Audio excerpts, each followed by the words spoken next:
ಕರ್ನಾಟಕದ ರಾಯಚೂರು ಜಿಲ್ಲೆಯ ಒಂದು ಕುಗ್ರಾಮ ವಡವಾಟಿ. ವಡವಾಟಿಯಿಂದ ಅನಾಥ ಹುಡುಗನೊಬ್ಬ ಭಾರತೀಯ ಹಿಂದೂಸ್ತಾನಿ ಶಾಸ್ತ್ರೀಯ ಸಂಗೀತ ಕ್ಷೇತ್ರದ ಮೇರು ಸ್ಥಾನ ಪಡೆದು ಅಮೆರಿಕಾದ ವಿಶ್ವವಿದ್ಯಾನಿಲಯವೊಂದರಲ್ಲಿ ಸಂದರ್ಶಕ ಪ್ರಾಧ್ಯಾಪಕನಾದ ಒಂದು ಅಭೂತಪೂರ್ವ ಕತೆ ಇದು. ಪಂಡಿತ್ ಡಾಕ್ಟರ್ ನರಸಿಂಹಲು ವಡವಾಟಿ ಇವರಿಗೆ ಕ್ಲಾರಿಯೋನೇಟ್ ವಾದನದ ಆಕರ್ಷಣೆ ಬಹು ಚಿಕ್ಕ ವಯಸ್ಸಿನಲ್ಲಿಯೇ ಆಯಿತು. ಆವಾಗ ನನಗೆ ಹತ್ರ ಒಂದು 10 ವರ್ಷ ಇರಬಹುದು. ನೆಂಟರು ಇದ್ದರು ಚಿಕ್ಕಮಗಳೂರಲ್ಲಿ. ಅಲ್ಲಿಗೆ ನಾನು ಹೋದಾಗ ಒಬ್ಬರು ಸಿನಿಮಾ ಗಾಡಿ ಮೇಲೆ ಕ್ಲಾರ್ನೆಟ್ ನುಡಿಸ್ತಾ ಹೋಗ್ತಿದ್ರು. ಅದನ್ನು ಕೇಳಿ ನನಗೆ ಭಾಳ ಆಕರ್ಷಿತನಾಗಿ ಇದು ಕಲೀಲೇಬೇಕನ್ನುವಂಥ ಹಂಬಲ ಶುರುವಾಯಿತು ನನಗೆ. ಈ ಆಕರ್ಷಣೆಗೆ ಒಬ್ಬ ಗುರು ದೊರೆತು ಅದರ ಪಾಠ ಆದದ್ದು ಹೀಗೆ. ಮುಂದೆ ನಾನು ಮತ್ತೆ ಚಿಕ್ಕಮಗಳೂರಿಂದ ರಾಯಚೂರಿಗೆ ಬಂದೆ. ಅಲ್ಲಿ ಒಬ್ಬರು ನಮ್ಮ ಜಿ ವೆಂಕಟಪ್ಪ ಅಂತ ಬ್ಯಾಂಡ್ ಮೇಸ್ಟ್ರ್ ಇದ್ದರು. ಅವ್ರ ಹತ್ರ ಬಂದು ನಾನು ಇದು ಕಲಿಬೇಕು ಅಂತ ಹೇಳಿದೆ. ಅವ್ರ ಮನೆಯಲ್ಲೇ ಇದ್ದೆ, ಊಟ ತಿಂಡಿ ಅವ್ರ ಮನೆಯಲ್ಲೇ ಮಾಡ್ತಾಯಿದ್ದೆ. ಅವರ ಸೆಟ್ನಲ್ಲೇ ಬ್ಯಾಂಡ್ ಸೆಟ್ನಲ್ಲೇ ದುಡಿದು ಒಂದು 5-6 ವರ್ಷ ಅವರ ಮನೆಯಲ್ಲಿ ಕಳೆದೆ. ಅಲ್ಲಿ ಒಂದು ಕಡೆ ಮದುವೆ ಸಮಾರಂಭದ ಸ್ವಲ್ಪ ಡಿಸ್ಟರ್ಬು ಆಯಿತು.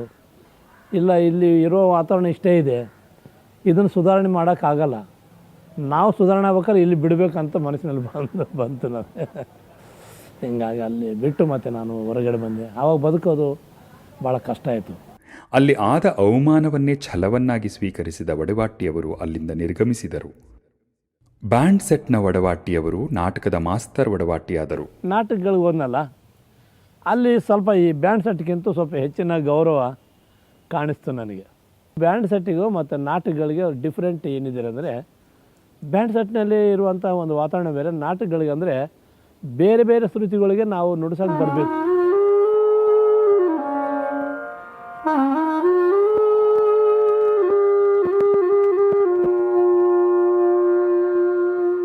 ಅಲ್ಲಿಯೂ ಅವರಿಗೆ ತೃಪ್ತಿ ಕಾಣಲಿಲ್ಲ.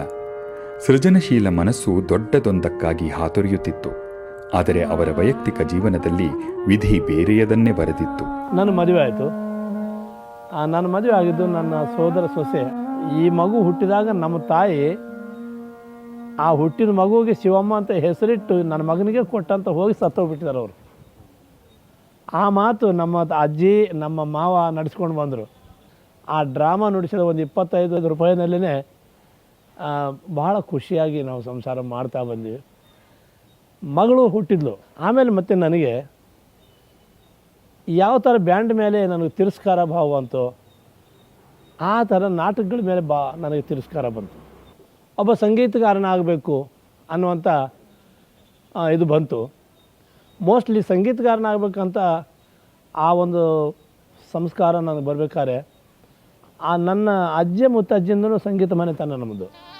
ಅಜ್ಜ ಓಬಳಪ್ಪ ಶಹನಾಯಿ ವಾದಕರು, ಅಪ್ಪ ಆಗಿನ ಕಾಲಕ್ಕೆ ಒಂದು ಒಳ್ಳೆಯ ತಬಲಾಪಟು, ಅಮ್ಮ ರಂಗಮ್ಮ, ಅವ್ರ ಹೆಸರು ಅವರು ಒಳ್ಳೆಯ ಇದು ಭಕ್ತಿ ಸಂಗೀತ ಎಲ್ಲ ಆಡ್ತಿದ್ರು. ಆ ಒಂದು ಪರಂಪರೆಯಲ್ಲಿ ಇರೋದ್ರಿಂದ ಸಂಗೀತ ಕಲಿಬೇಕು ಅಂತ ಬಂದಾಗ 65ರಲ್ಲಿ ಗುರುಗಳ ಹುಡುಕಾಟ ಶುರುವಾಯಿತು. ಹುಡುಕಾಟ ಶುರುವಾದಾಗ ಇಲ್ಲಿ ಪಕ್ಕದಲ್ಲಿ ಒಂದು ಯರಿಗಾರ ಅಂತ ಇದೆ, ಅಲ್ಲಿ ಕಚೇರಿ ಇತ್ತು ಗುರುಗಳು. ರಾತ್ರಿ ಅವರ ಕಚೇರಿ ನಡೀತು ಮನೆಯೊಳಗೆ. ಇಡೀ ರಾತ್ರಿ ಅವ್ರ ಮನೇಲಿ ದನದ ಕೊಟ್ಟಿಗೆ ಇರುತ್ತವೆ ನೋಡಿ, ಅಲ್ಲಿ ಕುಂತಿದ್ದು ಇಡೀ ರಾತ್ರಿ ಕಚೇರಿ ಕೇಳೋಕ್ಕೆ ನಾನು. ಬೆಳಗ್ಗೆ ಗುರುಗಳು ಎದ್ದು ಹೊರಗೆ ಯಾವ ಬರ್ತಾರಂತ ಕಾಯ್ತಾ ಇದ್ದೆ. ಬಂದರು ಗುರುಗಳು. ಅವಾಗ ಪಾದಕ್ಕೆ ನಮಸ್ಕಾರ ಮಾಡಿ ಕೇಳ್ತಾಯಿದ್ದೆ, ಗುರುಗಳೇ, ನಾನು ತಮ್ಮ ದರ್ಶನಕ್ಕೆ ಬಂದೀನಿ, ನಾನು ತಮ್ಮ ಹತ್ರ ಸಂಗೀತ ಕಲಿಬೇಕು. ಈಗೇನು ಸ್ವಲ್ಪ ಹಾಡ್ತೇನಪ್ಪ ಅಂತಂದರು. ಸ್ವಲ್ಪ ಮಟ್ಟಿಗೆ ಹಾಡ್ತೀನಿ ರೀ, ಆದರೆ ನಂದು ಮೇನ್ ಅಂದರೆ ಕ್ಲಾರ್ನೆಟ್ನಲ್ಲಿ ಸಂಗೀತ ಮಾಡ್ಕೋಬೇಕಂತಿದ್ದೀನಿ. ಗುರೂಜಿ ಹೇಳಿದ್ರು, ನನಗೆ ಕ್ಲಾರ್ನೆಟ್ ಬರಲ್ಲಲ್ಲ ಅಂದರು. ಇಲ್ಲ ಗುರೂಜಿ, ನೀವು ನನಗೆ ವೋಕಲ್ ಹೇಳ್ಕೊಡಿ, ಅದನ್ನು ನಾನು ಇದರಲ್ಲಿ ಮಾಡ್ತೀನಿ. ಆವಾಗ ಗುರೂಜಿಗೆ ಒಂದು ಆಶ್ಚರ್ಯದ ಇವನು ಒಂದು ಕ್ರಿಯಾಶಕ್ತಿ ಇವನ ಹತ್ರ ಇದೆ ಅಂತ ಗೊತ್ತಾಯಿತು. ಯಾಕಂದ್ರೆ ಅವರು ಪಂಚಾಕ್ಷರ ಗವ್ಯಗಳ ಶಿಷ್ಯರಾಗಿರೋದ್ರಿಂದ ಆಶ್ರಮದಲ್ಲಿ ಎಲ್ಲ ಥರದ ಜನರನ್ನು ಅವ್ರು ನೋಡಿದರು. ಸುಮಾರು 1965ರಿಂದ ಶುರುವಾದ ಸಂಗೀತ 88 ಗುರುಗಳು ದೇಹ ಬಿಡೋವರೆಗೆ ನಾನು ಅವ್ರ ಜೊತೆಲೇ ಇದ್ದೆ. ಆರಂಭ ಮಾಡುವೆ ಗುರು ಪೂಜೆಗೆ, ಆರಂಭ ಮಾಡುವೆ ಗುರು ಪೂಜೆ. ಪಂಡಿತ್ ವಡವಾಟ್ಟಿಯವರು ಗಾಯನವನ್ನು ಕಲಿಯುತ್ತಾ ಅದನ್ನು ಕ್ಲಾರಿನೆಟ್ ವಾದನಕ್ಕೆ ತಮ್ಮ ಸ್ವಪ್ರಯತ್ನದಿಂದಲೇ ಅಳವಡಿಸಿಕೊಂಡ ಏಕಲವ್ಯ. ಕ್ಲಾರಿನೆಟ್ ಉಸ್ತಾದಾದ ವಡಿವಾಟ್ ಅವರು ಮತ್ತೆ ಹಿಂದಿರುಗಿ ನೋಡಲೇ ಇಲ್ಲ.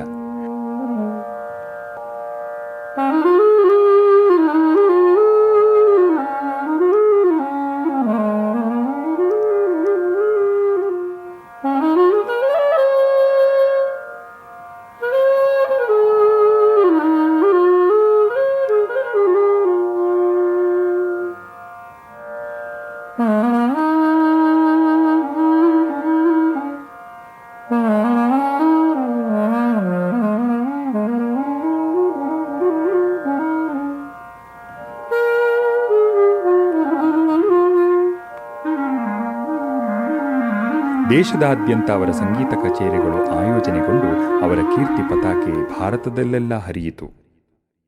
ಇವರ ಸಂಗೀತದ ಮಾಂತ್ರಿಕತೆ ದೇಶವನ್ನು ಮೀರಿ ಹೋಗಿ ಕ್ಯಾಲಿಫೋರ್ನಿಯಾದ ವಿಶ್ವವಿದ್ಯಾನಿಲಯದಲ್ಲಿ ಸಂದರ್ಶಕ ಪ್ರಾಧ್ಯಾಪಕರಾಗಿ ನೇಮಕಗೊಳ್ಳುವ ಪ್ರಸಂಗ ಬಹಳ ರಸವತ್ತಾದ್ದು. ನಾನು ಕ್ಯಾಲಿಫೋರ್ನಿಯಾ ಯೂನಿವರ್ಸಿಟಿ ಹೋಗೋದಕ್ಕೆ ಒಂದು ಮಾರ್ಗ ಅಂದರೆ, ಅದಕ್ಕಿಂತ ಮೊದಲು ಕೇಂಬ್ರಿಡ್ಜ್ ಯೂನಿವರ್ಸಿಟಿಯಿಂದ ನನಗೆ ಅವಾರ್ಡ್ ಬಂತು. ನಾನು ಭೇಟಿ ಮಾಡೋದಕ್ಕೆ ಅಲ್ಲಿಂದ ಕ್ಯಾಲಿಫೋರ್ನಿಯಾ ಯೂನಿವರ್ಸಿಟಿಯಿಂದ ಒಬ್ಬ ಪ್ರೊಫೆಸರ್ ಬಂದರು ಬೆಂಗಳೂರಿಗೆ. ನನ್ನ ಹುಡುಕಾಡಿ ನಾನು ಭೇಟಿ ಮಾಡಿ ಅವರು ಈ ಥರ ವಿಚಾರ ಹೇಳಿದ್ರು, ನಿಮ್ಮದು ಕೇಂಬ್ರಿಡ್ಜ್ ಯೂನಿವರ್ಸಿಟಿ ಅವಾರ್ಡ್ ತೊಗೊಂಡಿದ್ದು ಗೊತ್ತಿದೆ, ಆಮೇಲೆ ಕೆಲವು ಸಿ ಡಿಗಳನ್ನು ನಾವು ಆನ್ಲೈನ್ನಲ್ಲಿ ನಾವು ಕೇಳಿದ್ದೀವಿ, ಅದಕ್ಕೋಸ್ಕರ ಇದರ ಯಾವ ಥರ ನಿಮ್ಮ ರಿಸರ್ಚ್ ಮಾಡಿದಿರಿ ಅಂತ ಕೇಳಿದಾಗ ನಾನಿಂದೆ ಇನ್ಸ್ಟ್ರೂಮೆಂಟ್ ಅಂತೂ ವೆಸ್ಟರ್ನ್ ಇನ್ಸ್ಟ್ರೂಮೆಂಟು ಕ್ಲಾರ್ನೆಟ್ಟು, ಅದರಲ್ಲಿ ಭಾರತೀಯ ಶಾಸ್ತ್ರೀಯ ಸಂಗೀತ ನುಡಿಸೋದಂತೂ ಕಠಿಣನೇ ಇದೆ. ಅದಕ್ಕೆ ಒಂದು ನಮ್ಮ ಭಾರತೀಯ ಶಾಸ್ತ್ರೀಯ ಸಂಗೀತವನ್ನು ರಿಸರ್ಚ್ ಮಾಡಿ ನಾನು ನುಡಿಸಿರೋದ್ರಿಂದ ಅವರು ನನಗೆ ರಿಕ್ವೆಸ್ಟ್ ಮಾಡಿದ್ರು, ಕ್ಯಾಲಿಫೋರ್ನಿಯಾ ಯೂನಿವರ್ಸಿಟಿ ಬಂದು ನೀವು ಪಾಠ ಮಾಡಬೇಕು. ನಾನು ಒಪ್ಕೊಂಡೆ. ಆ ಥರ ಒಂದು 6 ವರ್ಷ ನಾನು ಹೋಗಿ ಕ್ಯಾಲಿಫೋರ್ನಿಯಾ ಯೂನಿವರ್ಸಿಟಿಯಲ್ಲಿ ಪಾಠ ಮಾಡಿದ್ದೀನಿ. ಈ ಕ್ಲಾರಿನೆಟ್ ಮಾಂತ್ರಿಕನಿಗೆ ಹಲವಾರು ಪ್ರಶಸ್ತಿಗಳು ಹುಡುಕಿಕೊಂಡು ಬಂದವು. ಸುರಸಿಂಗಾರ್ ಸಂಸತ್ ಮುಂಬೈ ಇವರಿಂದ ಸುರಮಣಿ ಬಿರುದು ದೊರೆತದ್ದು 1975ರಲ್ಲಿ. ಕರ್ನಾಟಕದ ಸಂಗೀತ ಮತ್ತು ನೃತ್ಯ ಅಕಾಡೆಮಿ ಕರ್ನಾಟಕ ಕಲಾತಿಲಕ ಎಂಬ ಬಿರುದನ್ನು ಇವರಿಗೆ ಕೊಟ್ಟು ಗೌರವಿಸಿದೆ. ಶೃಂಗೇರಿ ಮಠದ ಸ್ವರ್ಣಪದಕ ಹಾಗೂ ಆಸ್ಥಾನ ವಿದ್ವಾನ್ ಎಂಬ ಬಿರುದು ಇವರಿಗೆ ಸಂದಾಯವಾಗಿವೆ. 1997-98 ಸಾಲಿನ ಕರ್ನಾಟಕ ರಾಜ್ಯೋತ್ಸವ ಪ್ರಶಸ್ತಿ, international biographical centre Cambridge London ಇವರಿಂದ 20ನೇ ಶತಮಾನದ ವಿಶಿಷ್ಟ ಕಲಾವಿದ ಎಂಬ ಗೌರವ, ಸರ್ಕಾರಿ ಸಂಗೀತ ಮಹಾವಿದ್ಯಾಲಯ ಕೊಯಂಬತ್ತೂರ್ ಇವರಿಂದ ಹಿಂದೂಸ್ತಾನಿ ಕ್ಲಾರಿನೆಟ್ ಸಂಗೀತ ರತ್ನ ಎಂಬ ಬಿರುದು, ಇವೆಲ್ಲಕ್ಕಿಂತ ಮೇರು ಗೌರವ ಸಂದದ್ದು 2007ರಲ್ಲಿ ಗುಲ್ಬರ್ಗಾ ವಿಶ್ವವಿದ್ಯಾನಿಲಯದಿಂದ ಗೌರವ ಡಾಕ್ಟರೇಟ್ ದೊರೆತಾಗ.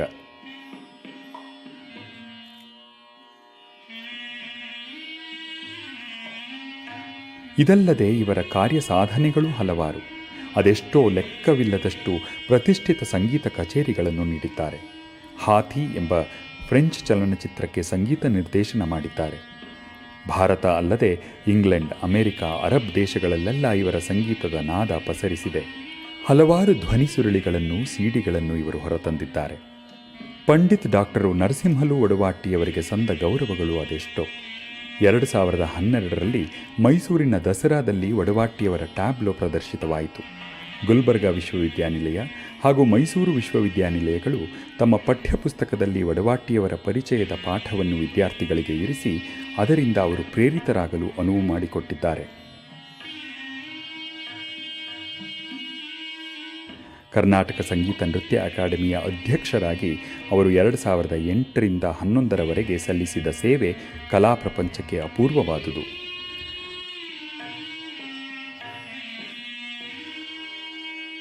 ಸಂಗೀತದ ಒಂದು ಜ್ಞಾನವನ್ನು ಹರಡಬೇಕು. ಕರ್ನಾಟಕ ಸಂಗೀತ ನೃತ್ಯ ಅಕಾಡೆಮಿ ಅಂದರೆ ಅದು ಕೇವಲ ಬೆಂಗಳೂರಿಗೆ ಸೀಮಿತವಾಗಬಾರದು. ವಿದ್ಯೆಯನ್ನು ಪಂಡಿತ್ ಸಿದ್ದರಾಮ ಜಂಬಲ್ದಿನ್ನಿಯವರಿಂದ ಪಡೆದ ವಡವಾಟ್ಟಿಯವರು ಗುರುದಕ್ಷಿಣೆಯಾಗಿ ಒಂದು ಗುರುಸ್ಥಾನವನ್ನು ರಾಯಚೂರಿನಲ್ಲಿ ಸೃಷ್ಟಿಸಿದ್ದಾರೆ.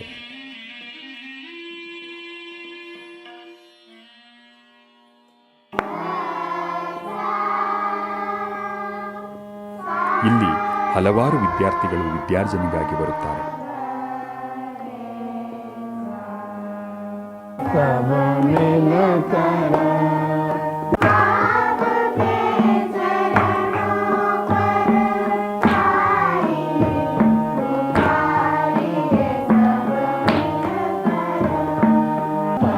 ಸೇವೆ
ತಮ್ಮ ಜನ್ಮ ಕ್ಷೇತ್ರದಲ್ಲಿ ಅಂದರೆ ರಾಯಚೂರಿನಲ್ಲಿ ಡಿಸೆಂಬರ್ ಕೊನೆ ವಾರದಲ್ಲಿ ಪ್ರತಿ ವರ್ಷವೂ ರಾಷ್ಟ್ರೀಯ ಅಂತಾರಾಷ್ಟ್ರೀಯ ಮಟ್ಟದ ಅಹೋರಾತ್ರಿ ಸಂಗೀತ ಸಮ್ಮೇಳನವನ್ನು ಆಯೋಜಿಸುತ್ತಾರೆ. ಈ ಸಮ್ಮೇಳನದಲ್ಲಿ ಪಾಲ್ಗೊಳ್ಳದ ಸಂಗೀತ ಕಲಾವಿದರೇ ಭಾರತದಲ್ಲಿ ಇಲ್ಲ ಎನ್ನಬಹುದು. ತಮ್ಮ ಜನ್ಮದಿನವಾದ ಡಿಸೆಂಬರ್ 21ರಂದು ಕಲಾ ಬಳಗಕ್ಕೆ ಅದನ್ನು ಅರ್ಪಿಸುತ್ತಾ ಕಲಾವಿದರ ದಿನವನ್ನಾಗಿ ಆಚರಿಸುತ್ತಾರೆ.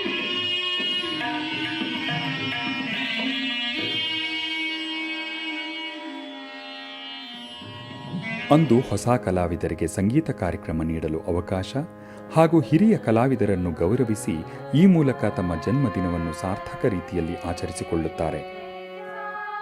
ತಮ್ಮ ಶಾಲಾ ವಿದ್ಯಾಭ್ಯಾಸವನ್ನು 3ನೇ ತರಗತಿಗಷ್ಟೇ ಮೊಟಕುಗೊಳಿಸಿಕೊಂಡಿದ್ದರೂ ವಿಶ್ವವಿದ್ಯಾನಿಲಯದ ಪಠ್ಯಪುಸ್ತಕದ ಪಾಠವಾಗಿ, ಅಮೆರಿಕ ವಿಶ್ವವಿದ್ಯಾನಿಲಯದ ಪ್ರಾಧ್ಯಾಪಕರಾಗಿ, ಅನೇಕ ರಾಷ್ಟ್ರೀಯ ಅಂತಾರಾಷ್ಟ್ರೀಯ ಪ್ರಶಸ್ತಿಗಳಿಗೆ ಮತ್ತು ಗೌರವಗಳಿಗೆ ಪಾತ್ರರಾಗಿದ್ದು ಒಂದು ದಂತಕಥೆಯೇ ಅಲ್ಲವೇ?